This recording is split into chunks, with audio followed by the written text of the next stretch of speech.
situasi yang terjadi di Palestina, dan waktu itu kita mencapai suatu kesepakatan untuk juga melibatkan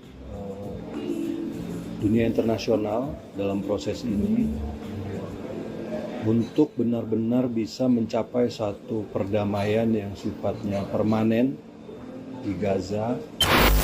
Baik, terima kasih teman-teman sudah membersamai sampai hari ini. Hari terakhir kita di Swiss. Jadi kemarin seperti kita ketahui bersama, Bapak Presiden hadir di Davos untuk menghadiri dua event yang kami kira cukup strategis. Yang pertama adalah penandatanganan charter dari Board of Peace atau Dewan Perdamaian yang merupakan bagian dari proses yang selama ini sudah kita lakukan dalam rangka menyelesaikan konflik, mencapai perdamaian dan menyelesaikan konflik serta rehabilitasi pasca konflik di Palestina, di Gaza pada khususnya. Seperti yang sudah saya sampaikan bahwa ini merupakan bagian dari pertemuan-pertemuan antara beberapa negara Islam dan beberapa negara yang penduduknya mayoritas Islam tentang situasi yang terjadi di Palestina, dan waktu itu kita mencapai suatu kesepakatan untuk juga melibatkan dunia internasional dalam proses ini untuk benar-benar bisa mencapai satu perdamaian yang sifatnya permanen di Gaza, dan pertemuan tersebut kemudian dilanjutkan dengan pertemuan di Mesir, di Sharm el-Sheikh, yang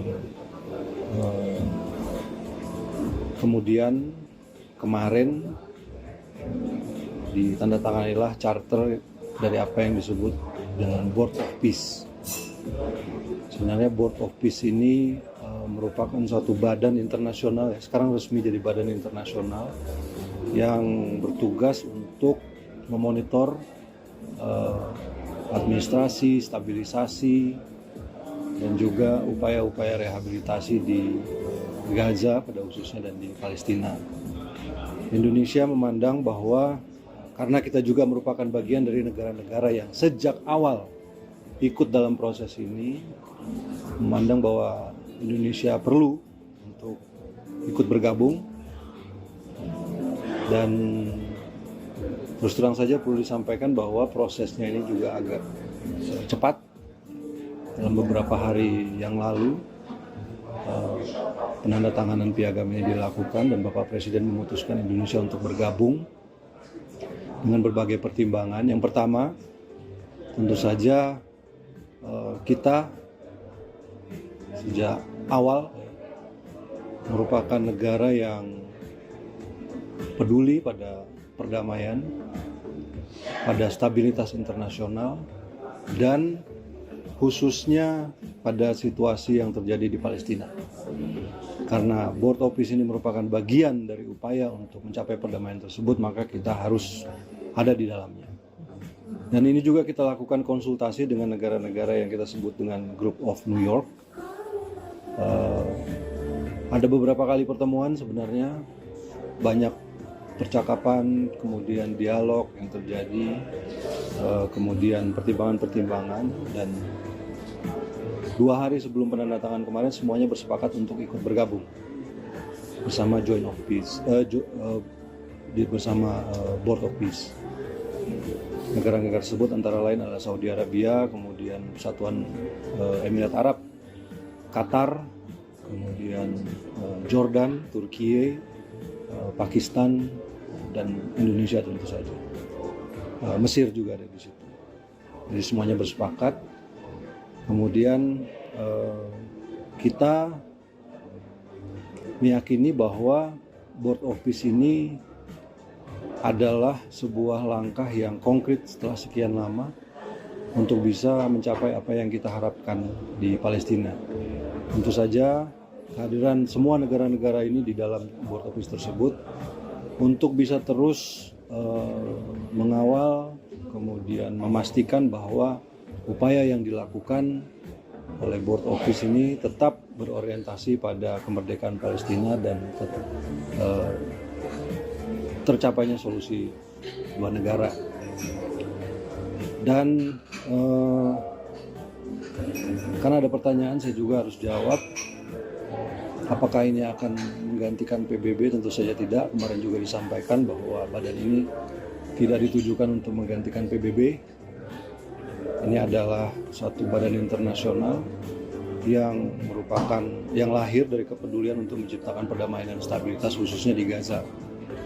Karena itu upaya-upaya ini kita harus ikut. Indonesia memutuskan untuk bergabung. Dan acara yang berikutnya adalah special address oleh Presiden Prabowo Subianto. Kemarin sudah kita saksikan juga sama-sama, yang pada intinya beliau menyampaikan, memaparkan arah kebijakan ekonomi Indonesia, hal-hal yang sudah dilakukan oleh pemerintah selama kurang lebih 15 bulan. Disampaikan bahwa upaya-upaya yang kita lakukan meliputi reformasi struktural, kemudian perbaikan-perbaikan governance, termasuk penertiban hal-hal yang irreguler selama ini dan ilegal, kemudian meningkatkan efisiensi dari pemerintahan itu sendiri. Dan beliau juga menyampaikan program-program yang dilakukan pemerintah di bidang investasi sumber daya manusia.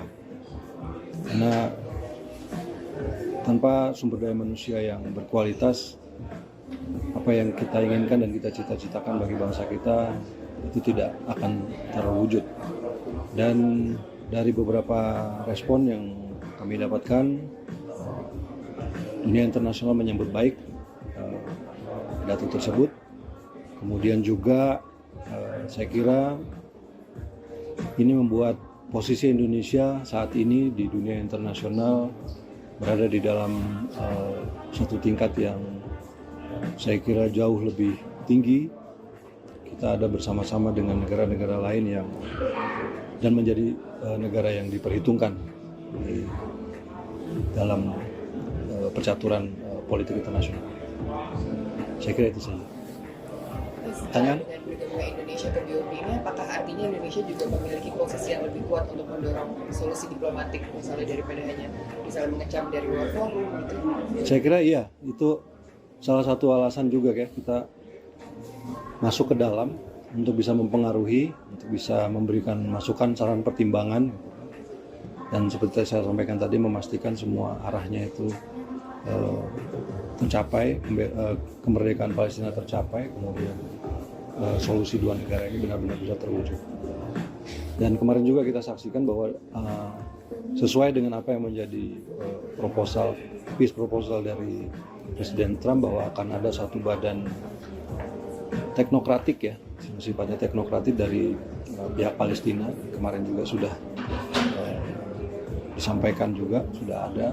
Jadi kita akan terus melakukan upaya-upaya seperti yang disampaikan oleh Bapak Presiden. Kita harus memberikan perdamaian satu kesempatan, dan ini adalah sebuah kesempatan yang realistis karena tidak ada alternatif lain.